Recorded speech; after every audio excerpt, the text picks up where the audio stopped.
اللہ تبارک و تعالیٰ اسے 50 وقتوں کا ثواب عنایت فرماتا ہے۔ بے شک، سبحان اللہ۔ اور اللہ رب العزت کے محبوب سرکار دو عالم صلی اللہ تعالیٰ علیہ وسلم ارشاد فرماتے ہیں وقرۃ عینی فی الصلاۃ، یعنی نماز میرے آنکھوں کی ٹھنڈک۔ اب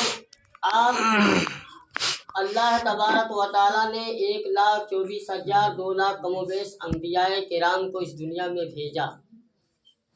اور سب کی امتیں اس دنیا میں آئیں۔ آخر میں اللہ کے رسول صلی اللہ تعالیٰ علیہ وسلم اس دنیا میں تشریف لائے، جو رحمت للعالمین بن کر کے آئے، تمام نبیوں کے سردار بن کے آئے، سب سے افضل و اعلیٰ بن کے آئے۔ اللہ تبارک و تعالیٰ نے اپنے محبوب کے صدقے میں ان کی امت کو سب سے افضل و اعلیٰ بنایا، اور سبحان اللہ، میدان حشر میں اللہ تبارک و تعالیٰ نے اپنے محبوب کو یہ مرتبہ بخشا ہے کہ میدان حشر میں جو ہے وہی سب کی سنیں گے، سب کی سفارش کریں گے۔ اللہ رب العزت ان کے صدقے میں سب کو بخشے گا اور سب کو جنت الفردوس میں اعلیٰ سے اعلیٰ مقام عطا کرے گا۔ لیکن وہی نبی آخر الزمان جو پیدا ہوتے ہی اس گنہگار امت کو یاد کیا اور پوری زندگی اپنی روتے رہے اس امت کے غم میں، وہی امت محمدیہ جو سب سے افضل و اعلیٰ مرتبہ رکھتی ہے، آج اپنے محبوب کے آنکھوں کی ٹھنڈک پہنچانے کے لیے اللہ کی عبادت کے لیے نہیں آتی۔ یہ ہماری اور آپ کی کمیاں ہیں، اس لیے کہ ہم در در کی ٹھوکریں اس لیے کھا رہے ہیں، مصیبتوں میں اس لیے مبتلا ہیں کہ اللہ رب العزت نے ہمیں نماز جیسا تحفہ دیا، اور جو انسان 5 وقتہ نماز پڑھتا ہے اللہ رب العزت اس کے رزق میں بھی اضافہ کر دیتا ہے اور اس کے گھروں سے آفت و بلیات کو دور کرتا ہے۔ اس لیے کہ جب بندہ مومن اللہ کی عبادت کرے گا، یعنی ہر گھر کا ایک ایک شخص اگر ذمہ دار اللہ کی عبادت کرتا ہے تو اس کو یہ ضرور توفیق ہوگی کہ وہ اپنے بچوں کو بھی عبادت کا درس دے گا اور اپنے اہل و عیال کو بھی نماز کا درس دے گا۔ لیکن ہم آپ خود نہیں نماز پڑھتے تو بتاؤ کیا اپنے بال بچوں کو اس کا طریقہ دیں گے؟ اللہ رب العزت اللہ کے رسول صلی اللہ تعالیٰ علیہ وسلم ارشاد فرماتے ہیں کہ جب بچہ ہو یا بچی ہو جب 7 سال کا ہو جائے تو اسے نماز و روزہ کی عادت ڈالی جائے، یعنی ڈالی جائے، اسے نماز پڑھنے کے لیے کہا جائے، اسے روزہ رکھنے کے لیے کہا جائے۔ لیکن جب وہی بچہ 10 سال کا ہو جائے تو اسے سختی سے پیش آ کر کے اللہ کی عبادت کی طرف مائل کیا جائے، اللہ کی عبادت و ریاضت کی طرف مائل کیا جائے۔ اللہ کے رسول صلی اللہ تعالیٰ علیہ وسلم ارشاد فرماتے ہیں کہ ہر شخص اپنے گھر بار کا ذمہ دار ہوتا ہے، جس طریقے سے پورے پریوار کا خرچ چلاتا ہے اسی طریقے سے جب وہ میدان حشر میں جائے گا ایک ذمہ دار کی حیثیت سے اس کے والدین سے یہ پوچھا جائے گا کہ تم نے اپنے بیٹے کو علم دین سے دور رکھا، کیوں علم دین سے دور رکھا اور خود کیوں دور رہے اور خود کیوں نماز نہیں پڑھتے تھے، کہ اپنے عیال کو بھی اہل و عیال کو بھی نماز پڑھنے کا درس نہیں دیتے تھے۔ آج دنیا میں یہ ماحول ہو چکا ہے کہ اب جو ہے انسان اپنی زندگی عیش و آرام سے گزار رہا ہے، عیش و آرام سے گزار رہا ہے، اس طریقے سے گزار رہا ہے جس طریقے سے کہ جو ہے اسے دنیا سے جانا ہی نہیں ہے، بلکہ اللہ رب العزت نے ارشاد فرمایا، کلام پاک میں ارشاد فرماتا ہے کل نفس ذائقۃ الموت، یعنی جس طریقے سے تم دنیا میں آئے ہو اسی طریقے سے تم دنیا سے ایک دن رخصت ہو کر کے اللہ کی بارگاہ میں جو ہے حاضری دینی ہوگی۔ تم سے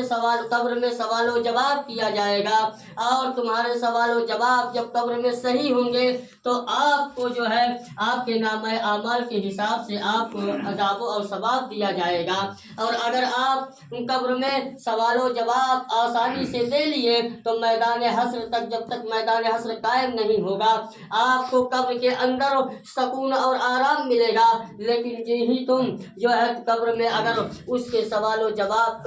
का जवाब नहीं दोगे, अपने नामे आमाल का मैदान हश्र तक, तो अल्लाह रब्बुल इज़्ज़त तुम्हारे कब्र में तुम्हारा अजर सवाब तुझे देता रहेगा। अगर तुम दुनिया से नेक काम करके जाओगे, जो है नेक काम करके जाओगे, अल्लाह की इबादत और रियासत करके जाओगे, कलाम पाक की तिलावत से अपने दिल को मामूर बना करके जाओगे, तो अल्लाह रब्बुल इज़्ज़त उसका सिला कब्र में भी आपको इन दुनिया में भी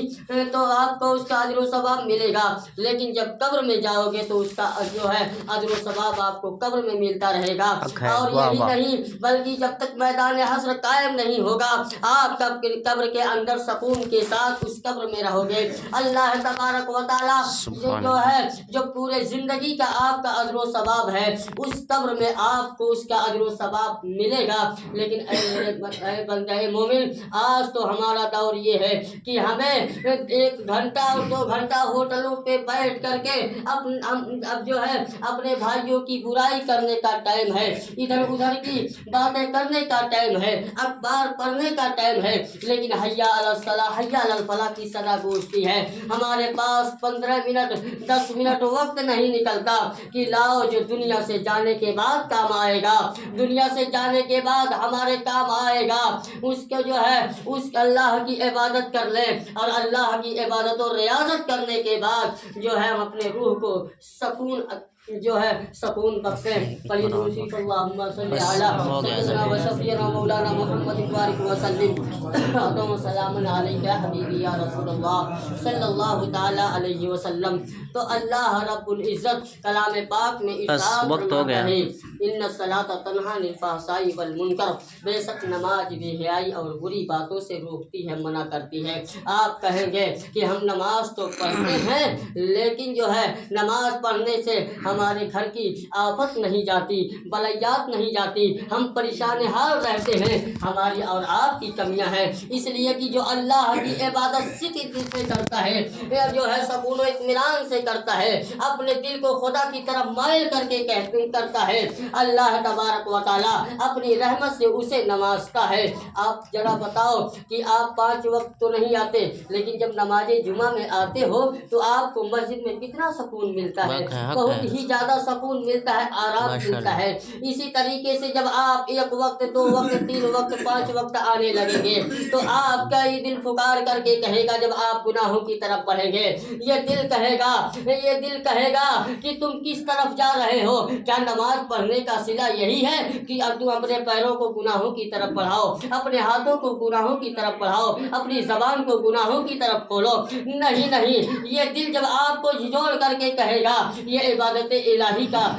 इलाही की बरकत होगी कि आप उस गुनाहों से बचते हुए नजर आएंगे। लेकिन आज हमारा और आपका माहौल बहुत ही उल्टा हो चुका है। हमारे पास दुनिया की बातों करने का टाइम बहुत ज़्यादा है, इधर उधर की बातें करने का टाइम है, लेकिन कलाम पाक पढ़ने की फुर्सत नहीं मिलती, नमाज पढ़ने की फुर्सत नहीं मिलती। हमारा और आपका यह जहन हो चुका है कि जब जवानी है तो फिर बुढ़ापा आएगा, नमाज पढ़ लेंगे। ऐ मुसलमानों, अल्लाह तबारक व तआला कब किसी की ज़िंदगी ख़त्म कर दे किसी को मालूम नहीं है। आओ, 1 बजे हो चुका है, टाइम हो चुका है। इंशाअल्लाह फिर कभी मौका मिला मैं आया तो आपको इंशाअल्लाह इस पे फिर गुफ्तगू करके सुनाऊंगा।